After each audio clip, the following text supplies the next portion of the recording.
उत्ता तुसा छुट्टी दो, लेकिन अगर एक स्कूल पढ़ावण चाहते वो को एक अच्छा भला है कि भला साढ़े बड़ा मीटिंग्स थी आनी दोते कि भला रिपोर्ट है कितनी वेंदी है कि फलां सीईओ ने फलां डीओ ने बन के वो स्कूल छापा मारे। हां जी, और स्कूल छापा मारन दी बड़ी अहमियत है। और उत्ता क्या थी ना पियाई, उत्ता खुदा ना खास्ता को गलत काम ना थी ना पे, उत्ता पढ़ावण दा जुर्म कीता वेंदा पे। जिता ए मिजाज या कल्चर बन वंजे उत्ता साफ जरे वाला सा गाली करूं कि एजुकेशन प्रमोट थी सी, एजुकेशन प्रमोट थी सी, उते वाल नहीं थी सकदी। ए तुसी कह रहे हो कि स्कूल नु वसील नहीं करना चाहिए। तो कड़ी भी ए ते सील दा लफ्ज भी नेगेटिव सेंस इस्तेमाल थींदे, कड़ी पॉजिटिव एक्टिविटी वास्ते नहीं इस्तेमाल थींदा।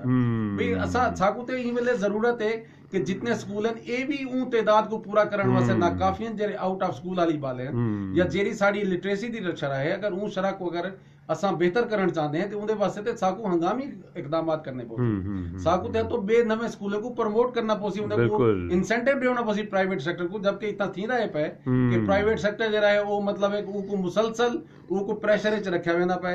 उनकी वजह को नेचुरली हुन जरा को नवा कोई बंदा कोई आवन चाहते ई फील्ड दे विच यही प्रोफेशन दे विच तो घबरांदा पे। ਉਹ ਅਸੀਂ ਪਹਿਲੇ ਤਜਾਵਜ਼ਾਤ ਇਕੱਠੀਆਂ ਹੋਣ ਦਿੰਦੇ ਨਜਾਇਜ਼, ਉਸ ਤੋਂ ਬਾਅਦ ਉਹਨੂੰ ਢਾਣ ਟੁਰ ਪੈਨੇ ਆ। ਸਹੀ, ਫਿਰ ਅਸੀਂ ਉਹਦਾ ਵੀ ਟੈਗ ਲਾ ਲੈਂਦੇ ਆ। ਪਹਿਲੇ ਨਜਾਇਜ਼ ਤਜਾਵਜ਼ਾਤ ਰਖਾਣ ਦਾ ਪਹਿਲੇ ਟੈਗ ਲਾਉਂਦੇ ਆ ਹੈ, ਫਿਰ ਉਹਦੇ ਬਾਅਦ ਉਹਨੂੰ ਢਾਣ ਦਾ ਲਾਉਂਦੇ ਆ। ਨਹੀਂ ਉਹ ਨਜਾਇਜ਼ ਵੀ ਤਜਾਵਜ਼ਾਤ ਸਾਕੂ ਨਹੀਂ ਸਮਝ ਆਉਂਦਾ ਕਿ ਆਖਰ ਉਹ ਕੋਈ ਸ਼ੈ ਵੀ ਬਣਦੀ ਹੈ, ਦਿਹਾੜੇ 'ਚ ਨਹੀਂ ਬਣਦੀ, ਦੂਏ 'ਚ ਨਹੀਂ ਬਣਦੀ, ਉਹ ਟਾਈਮ ਲੱਗਦਾ। ਟਾਈਮ ਲੱਗਦਾ, ਬਿਲਕੁਲ ਕੰਸਟਰਕਸ਼ਨ ਦਿੰਦੀ ਹੈ। ਅੱਛਾ ਇੱਥੇ ਸਾਡੇ ਇੱਥੇ ਆਉਂਦੇ ਕਿ ਉਹ ਵਾਲਾ ਮਿਊਨਿਸਪਲ ਕਮੇਟੀ ਆ ਉਹਦਾ ਟੈਕਸ ਵੀ ਗਿੰਦੀ ਹੈ। ਹਾਂਜੀ, ਜਗ੍ਹਾ को इस्तेमाल करन दा अगर वो टैक्स गिनदी ना मतलब है वो लीगलाइज करें दे। एग्जैक्टली ਉਹਦੇ ਬਾਅਦ ਵਾਲਾ ਇੱਕ ਸਟੇਜ ਹੁੰਦੀ ਉਹ ਆਦੇ ਨਹੀਂ ਜੀ ਤੁਸੀਂ ਤੇ ਅੰਦਰ ਜਾਇਜ਼ ਬੈਠੇ ਤੇ ਇਹ ਨਹੀਂ ਜਾਂ ਤਾਂ ਸ਼ੁਰੂ ਤੋਂ ਕੋ ਰੋਕਿਆ ਮੰਨੇ। ਬਿਲਕੁਲ ਸਹੀ, ਬਿਲकुल सही। ये तेरी कमेटी दी जगह है या गवर्नमेंट दी जगह है, तू इसको इस्तेमाल नहीं कर सकता। बहरहाल इतना मैं मैसेज सिर्फ यो देना चाहता हूं क्योंकि शायद टाइम भी तोड़े। हां जी बिल्कुल मुकर है यो है कि भाई देखा स्कूले को कम से कम ये सील दा जरा लफ्ज है या बंद करना दा ये कभी भी नहीं होना चाहिए। स्कूल ऐसे नहीं होना चाहिए। स्कूल अगर पढ़ावण चाहते इवन हुन सर्दियां तैन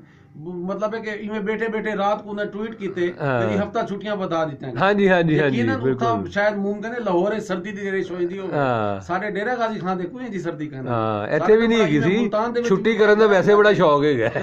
साकू नहीं समझ आउंदी कि बाले दी पहले पढ़ाई दी सूरत हाल है असा पहले असा इतने उंदे चीज से साकू एजुकेशन इमरजेंसी लानी चाहिए। बिल्कुल ठीक। और स्कूलों को मैक्सिमम इंसेंटिव देना चाहिए कि स्कूल अगर कोई अपना खोल के अगर पढ़ाई करना चाहते वो पढ़ाई ते पाबंदी ते नहीं होनी चाहिए। बिल्कुल ठीक। और दूसरी भी गल अगर कमर्शियल एक्टिविटी ते कोई स्कूल सील कीता वेंदा पे उनदा नुकसान मालिक को ते जरा है तुसा को नुकसान अगर देवण चाहते हो कई हवाले ते उनदे स्कूल दी तुसा जेडी डिग्निटी है वो को ते मुतासर ना करो। बिल्कुल ठीक। हुन